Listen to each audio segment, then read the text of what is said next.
Hello everyone, এই ভিডিওটাতে আমরা খুব ইম্পর্ট্যান্ট একটা টপিক নিয়ে ডিসকাস করব, দ্যাট ইজ নর্থ কোরিয়া এবং South Korea war. North Korea recently একটা মিসাইল লঞ্চ করেছে, যেটা লঞ্চ হওয়ার কিছুক্ষণ পরেই কিন্তু ফেল হয়ে যায়, যেটা সাউথ কোরিয়া পরবর্তীকালে বিবৃতিতে জানায়। তো কি এই মিসাইল সিস্টেম, কেনই বা এটা ফেল হলো, আর এর পেছনে পরবর্তীকালে নর্থ কোরিয়ার কী প্ল্যান রয়েছে, নর্থ কোরিয়া সাউথ কোরিয়া যে টাসেল সেটা কেন কন্টিনিউ চলতে থাকে, বারবার আমরা নিউজে দেখতে পাই, এই সমস্ত বিষয়গুলো নিয়ে আমরা ডিটেলসে দেখব। ভিডিওটা ভালো লাগলে লাইক করে দিও, শেয়ার করে দিও, এবং এরকম ইনফরমেটিভ ভিডিও পাওয়ার জন্য মাস্ট চ্যানেলটাকে সাবস্ক্রাইব করতে ভুলবে না। নাও তোমরা দেখতেই পাচ্ছ, এখানে আর্টিকেল দেখতে পাচ্ছ, North Korea suspected missile fails after launch, অর্থাৎ লঞ্চ হওয়ার কিছুক্ষণ পরেই কিন্তু এই মিসাইলটা কিন্তু ফেল হয়ে যায়। তো আমরা পুরো ডিটেলসে জানবো এই মিসাইল কেন লঞ্চ করা হয়েছিল আর কি রয়েছে এর মধ্যে। নাও আমাদেরকে প্রথমে জানতে হবে নর্থ কোরিয়া এবং সাউথ কোরিয়ার হিস্ট্রি। একবার যদি আমরা ম্যাপে খেয়াল করি নর্থ কোরিয়া কোথায় রয়েছে, না তোমরা যদি এখানে দেখো, এখানে তোমরা খেয়াল করতে পারবে, তো এই দুটো কান্ট্রি হচ্ছে নর্থ কোরিয়া এবং সাউথ কোরিয়ার মধ্যে পড়ে, ঠিক আছে। তো এইখানে দেখতেই পাচ্ছ, এটা অনেকটা ছোট্ট পেনিনসুলা টাইপের, তো এটাকে কোরিয়ান পেনিনসুলা বলা হয়। এর একটা পার্ট অর্থাৎ নর্দার্ন সাইডটাকে নর্থ কোরিয়া বলা হয়, আর সাউদার্ন পার্টটাকে সাউথ কোরিয়া বলা হয়। ক্লিয়ার? সো এই যে নর্থ কোরিয়া এবং সাউথ কোরিয়ার যে টাসেল, এটা কিন্তু আজকে বলে আজকে নয়, এটা কন্টিনিউ চলতে থাকে, এবং এই ধরনের বিভিন্ন সময়ে নর্থ কোরিয়া কিন্তু মিসাইল কিন্তু সাউথ কোরিয়ার দিকে কিন্তু অলরেডি এর আগেও কিন্তু অনেকবার লঞ্চ করেছে। নাও আমাদেরকে এটা বুঝতে হবে যে কেন এই বারবার এই নর্থ কোরিয়া সাউথ কোরিয়ার টাসেল আসে। যেরকম ইন্ডিয়া পাকিস্তানের ওয়ার সিচুয়েশন অলওয়েজ ক্রিয়েট হয়ে থাকে, ঠিক একইভাবে জেনে রাখো নর্থ কোরিয়া এবং সাউথ কোরিয়ার কিন্তু ওয়ার সিচুয়েশনও কিন্তু অলওয়েজ এইভাবে কিন্তু ক্রিয়েট হয়ে থাকে। তো এই দুটো কান্ট্রি, এই যে দুটো পার্ট দেখতে পাচ্ছ, এই দুটো কান্ট্রি কিন্তু একে অপরের সঙ্গে কিন্তু কন্টিনিউয়াসলি কিন্তু একটা বিবাদের মধ্যে জড়িয়ে থাকে। সবথেকে ইন্টারেস্টিং বিষয় এটা যে নর্থ কোরিয়া এবং সাউথ কোরিয়ার একদিকে তোমরা জাপানকে দেখতে পাবে, ঠিক একইভাবে নর্দার্ন সাইডে রাশিয়ান ফেডারেশনকে দেখতে পাবে এবং চায়নাকেও দেখতে পাবে। হ্যাঁ, এটা খুবই একটা ইন্টারেস্টিং বিষয় যে রাশিয়া কিন্তু নর্থ কোরিয়ার সঙ্গে বর্ডার শেয়ার করে। সো এইখান থেকেই কিন্তু গল্ফের সূচনা হয়। তো বেসিক্যালি এর কারণ কি, এই নর্থ কোরিয়া এবং সাউথ কোরিয়ার মধ্যে হিস্ট্রি কী রয়েছে, কেন নর্থ কোরিয়া সাউথ কোরিয়া এত বেশি ঝামেলার মধ্যে আমরা সবসময় দেখতে পাই। তো এর কারণ স্টার্ট হয় 1392 থেকে। 1392 থেকে 1910 পর্যন্ত এই সময় নর্থ কোরিয়াতে জোসেন ডিনাস্টি বলে একটা ডিনাস্টি রাজত্ব করতো। ক্লিয়ার? কিন্তু 1910-এ এসে জাপানের এম্পায়ার, জাপানের যে রাজা ছিল সেই সময়, সে কোরিয়ান পেনিনসুলাকে দখল করতে যায় এবং জোসেন ডিনাস্টিকে এগেনস্টে ওয়ার ঘোষণা করে। তো 1910-এ জাপান কিন্তু কোরিয়ান পেনিনসুলাকে অ্যানেক্সড করে। পরবর্তীকালে জাপান কোরিয়ান পেনিনসুলাকে ক্যাপচার করে নেয়, আর এই ক্যাপচার করার কারণে কোরিয়ান পেনিনসুলা জাপানের আন্ডারে চলে আসে, এবং 1945 পর্যন্ত কোরিয়া জাপানেরই একটা কলোনি হিসেবে থাকে। তো আমরা জানি 1945-এর পরবর্তীকালে ওয়ার্ল্ড ওয়ারের সিচুয়েশন হয়, ওয়ার্ল্ড ওয়ার 2কে আমরা দেখতে পাই। During the world war 2 Japan basically পুরো কোরিয়ান পেনিনসুলাকে ক্যাপচার করে নেয় এবং কোরিয়ান পেনিনসুলাকে নিজের মধ্যে রাখতে স্টার্ট করে। ক্লিয়ার? কিন্তু সেই সময় আমরা জানি যে ওয়ার্ল্ড ওয়ার 2-এর সময় জাপান কিন্তু যুদ্ধে হারছিল, তাই না? তো জাপান এটা ভয় পেয়ে গেছিলো যে যদি আমরা ওয়ার্ল্ড ওয়ার 2-তে হেরে যাই, তাহলে পরবর্তীকালে কোরিয়ান পেনিনসুলা কিন্তু আমাদের হাত থেকে বেরিয়ে যাবে। সো তাই জন্য 1945-এর পরবর্তী সময়ে জাপান কী করে, কোরিয়ান পেনিনসুলাকে কমপ্লিটলি ক্যাপচার করে নেয়। আর ঠিক সেই সময় আমরা দেখেছিলাম যে 1945-এ ইউএসএ অ্যাটমিক বোম জাপানের ওপরে ফেলে দেয়, আর যার কারণে জাপান কমপ্লিটলি ধ্বংস হয়ে যায়। আর সেখান থেকে একটা নতুন সিচুয়েশান কিন্তু ক্রিয়েট হয়।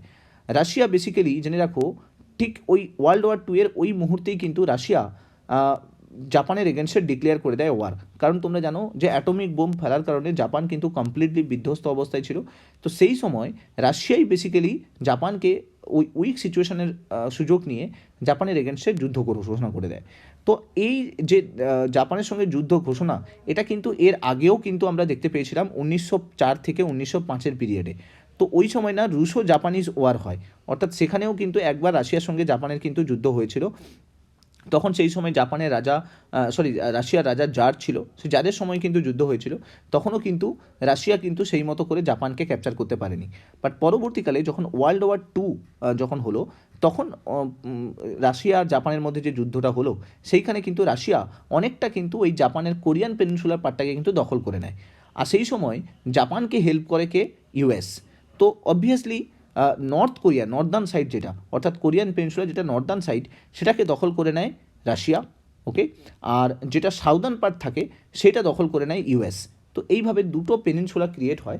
নর্দার্ন সাইডটাকে আমরা নর্থ কোরিয়া বলে জানি, যেটা রাশিয়ান কলোনি হিসেবে কাজ করতে স্টার্ট করে, আর সাউদার্ন কোরিয়া, যে সাউদার্ন পার্টটা যেটা রয়েছে সেটা ইউএসের কলোনি হিসেবে কাজ করে, যেটাকে সাউথ কোরিয়া হিসেবে জানি। পরবর্তীকালে সময়ের সঙ্গে সঙ্গে এইখানে পপুলেশন কন্টিনিউয়াসলি ইনক্রিজ হতে থাকে এবং পলিটিক্যাল ডিসপিউটের কারণে সাউথ কোরিয়া এবং নর্থ কোরিয়ার মধ্যে একটা বাউন্ডারি ক্রিয়েট করার চেষ্টা করা হয়। তো 38 প্যারালাল লাইন তোমরা দেখতে পাবে, যেটা হচ্ছে সাউথ কোরিয়া এবং নর্থ কোরিয়ার মধ্যে এই ডিফারেন্স লাইনটা কিন্তু রয়েছে। কিন্তু প্রবলেমটা হলো তখনকার সময় যে ধরনের ডিভিশন ক্রিয়েট করা হয়েছিল, মানে এই যে ব্যারিয়ারটা ক্রিয়েট করা হয়েছিল, তখন কিন্তু দেখা হয়নি যে বেসিক্যালি কোন কালচারের মানুষ কোন জায়গায় থাকছে। যেরকম আমরা ইন্ডিয়া পাকিস্তান ডিভিশন করে দিয়েছিলাম, ঠিক একইভাবে সাউথ কোরিয়া এবং নর্থ কোরিয়ার মধ্যেও কিন্তু ডিভিশন ক্রিয়েট হয়ে গেছিলো, যার কারণে এখানে কিন্তু অনেক কালচারাল ডিসপিউট এবং পলিটিক্যাল ডিসপিউট কিন্তু কন্টিনিউ থাকে। অর্থাৎ কোরিয়ার কিছু মানুষ সাউথ কোরিয়াতে থাকলেও তারা নর্থ কোরিয়ার সঙ্গে কিন্তু রিলেশন কিন্তু কন্টিনিউ ছিল, যার কারণে আমরা দেখতে পেয়েছি যে প্রচুর ইস্যু পরবর্তীকালে কিন্তু হয়। সাউথ কোরিয়া কখনো কখনো দাবি করে যে নর্থ কোরিয়া তার, আর কখনো কখনো নর্থ কোরিয়া দাবি করে যে সাউথ কোরিয়া তার, কারণ দুজনের মধ্যে একটা কালচারাল ইউনিটি কিন্তু কন্টিনিউ ছিল। 1948-এ এসে সাউথ কোরিয়া নিজেকে ইন্ডিপেন্ডেন্স ঘোষণা করে দেয়। অর্থাৎ 48-এ আমরা দেখতে পাই যে সাউথ কোরিয়া নিজেকে ইন্ডিপেন্ডেন্ট কান্ট্রি হিসেবে ঘোষণা করে। আর সেই সময় নর্থ কোরিয়াতে অবভিয়াসলি রাশিয়া কলোনি ছিল। তো রাশিয়া যখন নর্থ কোরিয়া ছেড়ে চলে যাচ্ছিল, তখন রাশিয়া ওইখানকার যে জেনারেল ছিল, নর্থ কোরিয়ার যে জেনারেল ছিল কিম ইল সাং, একে কিন্তু কী করা হয়, সেইখানকার কিন্তু গভর্নর পদে বসিয়ে দিয়ে যায়। অর্থাৎ নর্থ কোরিয়ার হেড পদে বসানো হয় কিম ইল সাংকে। নর্থ কোরিয়া রাশিয়ান কলোনি থেকে বেরিয়ে এসে কিম ইল সাং নিজেকে কিন্তু ঘোষণা করে একটা আলাদা কান্ট্রি হিসেবে, যেটাকে আমরা নর্থ কোরিয়া জানি।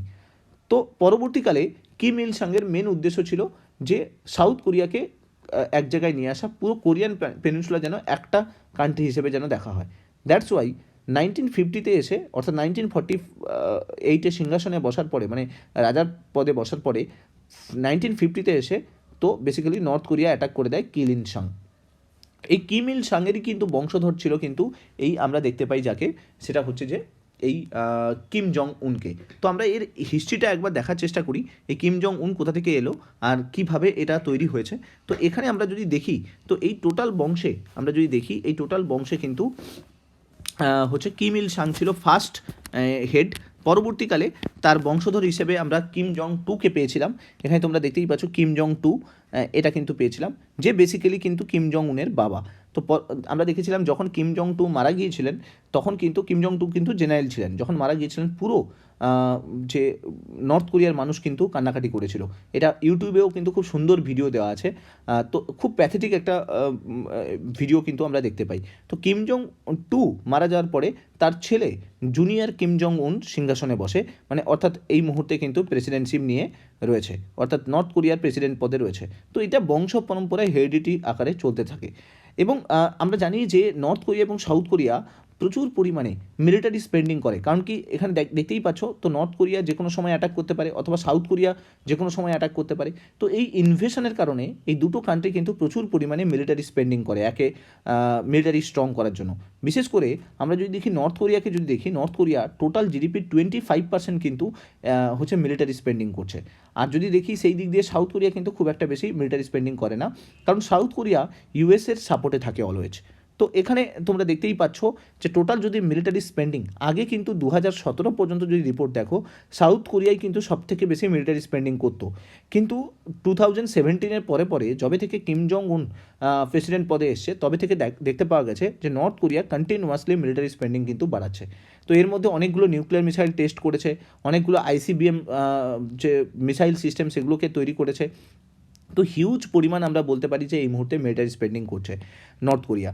তো সাউথ কোরিয়া এবং নর্থ কোরিয়ার মধ্যে যদি বলা হয় ডেভেলপিং কান্ট্রি কোনটা, তো সাউথ কোরিয়া অবভিয়াসলি আর ডেভেলপিং কান্ট্রি, আস্তে আস্তে এরা কিন্তু ডেভেলপ করছে, এদের জিডিপি গ্রোথ রেটও খুব হাই রয়েছে। সেই দিক দিয়ে যদি নর্থ কোরিয়াকে দেখি, নর্থ কোরিয়া কিন্তু একটা অটোক্র্যাটিক স্টেট, যেখানে শুধুমাত্র যে প্রেসিডেন্ট থাকে, প্রেসিডেন্টের কথাই সব কিছু কথা। তো এখানে কিন্তু মিসাইল থেকে শুরু করে ডিফেন্স সিস্টেমের উপর বেশি জোর দেওয়া হয়। সো যার কারণে এখানকার কিন্তু জিডিপি গ্রোথ রেট কিন্তু এতটা ভালো নয়, ঠিক আছে। তো এই হচ্ছে ব্যাপার। আর টোটাল যদি দেখি আমরা, নর্থ কোরিয়ার কাছে প্রায় 30 থেকে 40খানা নিউক্লিয়ার ওয়েপেন্স রয়েছে, যেটা মানে বিশ্বাসের বাইরে। আমরা জানি যে আমাদের কাছে এই মুহূর্তে অগ্নি 6 রয়েছে, যার টোটাল রেঞ্জ রয়েছে 6000 কিলোমিটার। কিন্তু এটা বলা হয়, এক্সপার্টরা বলে যে নর্থ কোরিয়ার কাছে এরকম মিসাইল এরা তৈরি করছে যেগুলোর রেঞ্জ 13,000 কিলোমিটার পর্যন্ত যেতে পারে। অর্থাৎ হাউজাং 15 এবং হাউজাং 14 এই দুটো মিসাইলের রেঞ্জ কিন্তু অনেক বেশি, প্রায় 10,000 কিলোমিটার টু 13,000 কিলোমিটার পর্যন্ত কিন্তু যেতে পারে। বাট এই সমস্ত জিনিস কিন্তু সিক্রেটলি রয়েছে এখনও পর্যন্ত। এরা যেটা রিভিল করেছে সেটা হচ্ছে হাউজাং 12। হাউজাং 12 কিন্তু এখনও পর্যন্ত নর্থ কোরিয়ার কাছে সবথেকে বড় মিসাইল সিস্টেমগুলোর মধ্যে একটা মিসাইল সিস্টেম। ঠিক আছে, তো সাউথ কোরিয়া আর নর্থ কোরিয়ার মধ্যে মিসাইল স্পেন্ডিং সম্বন্ধে তোমাদের আইডিয়া হলো। নাও এবার একটা বোঝার জিনিস চেষ্টা করো যে নর্থ কোরিয়া কিন্তু এর আগে ফেব্রুয়ারি মাসের 15 তারিখে নর্থ কোরিয়া অলরেডি কিন্তু একটা ব্যালিস্টিক মিসাইলকেও লঞ্চ করেছিল সাউথ কোরিয়ার উদ্দেশ্যে, কিন্তু সেটা সেই মতো করে কিন্তু সাকসেস পেতে পারেনি। ঠিক আছে, তো এছাড়া আমরা দেখেছি যে এই ধরনের যে ব্যালিস্টিক মিসাইলকে স্টপ করার জন্য, এই ধরনের ব্যালিস্টিক মিসাইলকে বন্ধ করে দেওয়ার জন্য ইউএস কিন্তু একটা এয়ার ডিফেন্স সিস্টেম অলরেডি কিন্তু সাউথ কোরিয়াতে বসিয়ে রেখেছে। তো নর্থ কোরিয়া এবং সাউথ কোরিয়া 38 প্যারালাল বরাবর 5খানা থার্ড কিন্তু বসে আছে হচ্ছে এয়ার ডিফেন্স সিস্টেম। যেরকম রাশিয়ার S-400 এয়ার ডিফেন্স সিস্টেম আমাদের ইন্ডিয়াতে রয়েছে, ঠিক একইভাবে আমেরিকান যদি এয়ার ডিফেন্স সিস্টেম বলা হয় সেটা হচ্ছে থার্ড, সেটা কিন্তু সাউথ কোরিয়াতে রয়েছে। তো কেন না, যেহেতু ইউএস এর আগে আমরা দেখেছিলাম যে সাউথ কোরিয়াকে দখল করে রেখেছিল, তো প্রোটেকশন নেওয়ার দায়িত্বও কিন্তু ইউএসের রয়েছে। তো তাই জন্য তোমরা দেখতে পাবে যে এই ধরনের এয়ার ডিফেন্স সিস্টেম কিন্তু আমরা সাউথ কোরিয়া বরাবর কিন্তু দেখতে পাই। ঠিক আছে, এবারে এখানে একটা বড় কোয়েশ্চেন যে ইন ফিউচার কী হতে চলেছে। দেখো রিসেন্টলি আমরা দেখেছি যে ইউএস ট্রুপস যত রয়েছে তারা কিন্তু সাউথ কোরিয়াতে যবে থেকেই ইন্টারকন্টিনেন্টাল ব্যালিস্টিক মিসাইল লঞ্চ হয়েছিল তারপর থেকেই কিন্তু কন্টিনিউয়াসলি ইউএসের যে ট্রুপস সেটা কিন্তু সাউথ কোরিয়া বরাবর কিন্তু মোতায়েন করা হয়েছে।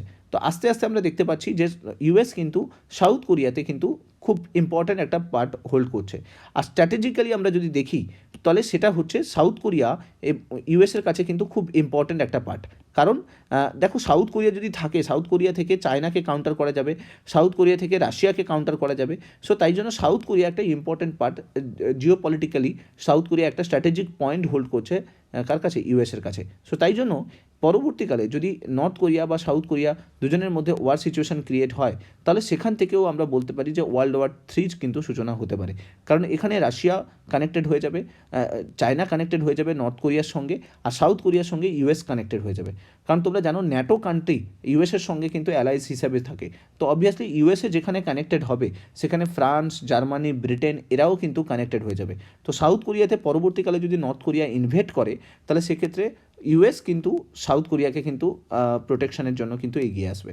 আবার ঠিক একইভাবে নর্থ কোরিয়াকে প্রোটেকশনের জন্য রাশিয়া এবং চায়না কিন্তু এগিয়ে আসবে।